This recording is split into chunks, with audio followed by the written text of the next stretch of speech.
చేయొదలండి, నొప్పిగా ఉంది. నేను చెయ్యి పట్టుకుంటేనే నీకంత నొప్పిగా ఉంటే, నువ్వీ ఇంటిని దెయ్యంలా పట్టుకుని వేలాడుతూ ఉంటే నాకెంత నొప్పిగా ఉండాలి. బామ్మగారు? ఏంటే బామ్మగారు? నువ్వు నా కొడుకు కూతురువా లేక కూతురు కూతురువా? అసలు ఎవరివే నువ్వు? అమ్మా బాబు కొంప గూడు ఎవ్వరూ లేని ధూళికి పుట్టి గాలికి పెరిగిన అనామకురాలివి. నీకు నా మనవడు కావాల్సొచ్చాడా? నా ఇంటికే కోడలైపోదాం అనుకుంటున్నావా? నువ్వెంత, నీ బతుకెంత? ఛీ!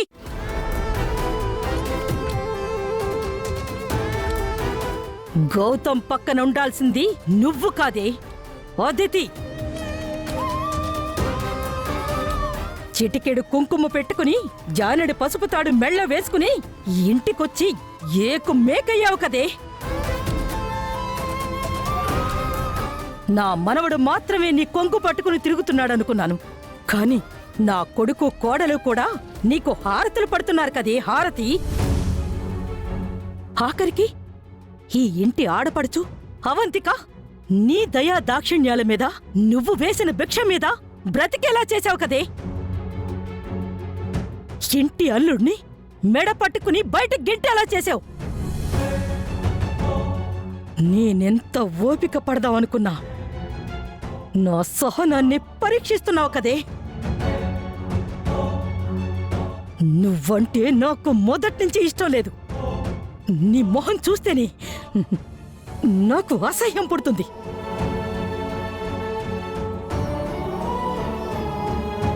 ఏదోలా నిన్ను తరిమేద్దామనుకుంటే గౌతమ్ గాడు నీ మెళ్ళో తాళి కట్టి కడుపు పండించాడు.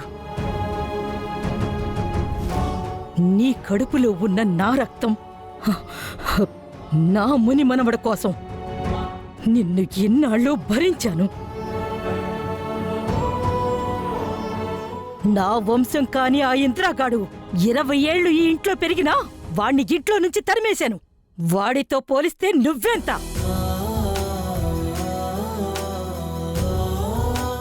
నువ్వొచ్చి 6 నెలలే అయ్యింది. ఇంకొక 3 నెలలాగితే బిడ్డ పుడతాడు. బిడ్డ పుట్టగానే నా చేతుల్లో పెట్టి నువ్వు వెళ్ళిపోవాలి.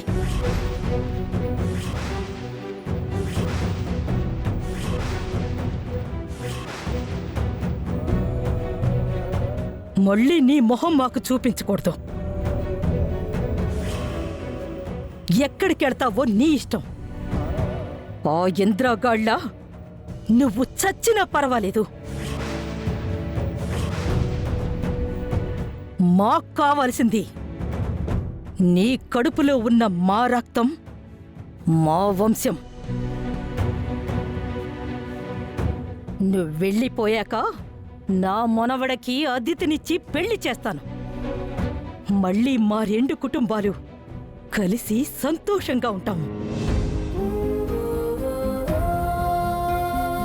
సీమంతం రోజే నిన్ను ఇంట్లోంచి గెంటేశాను. కానీ మా గౌతమ్ మళ్ళీ నిన్నింట్లోకి తీసుకొచ్చాడు. ఈ 3 నెలలు మాత్రమే నువ్విక్కడుండాలి.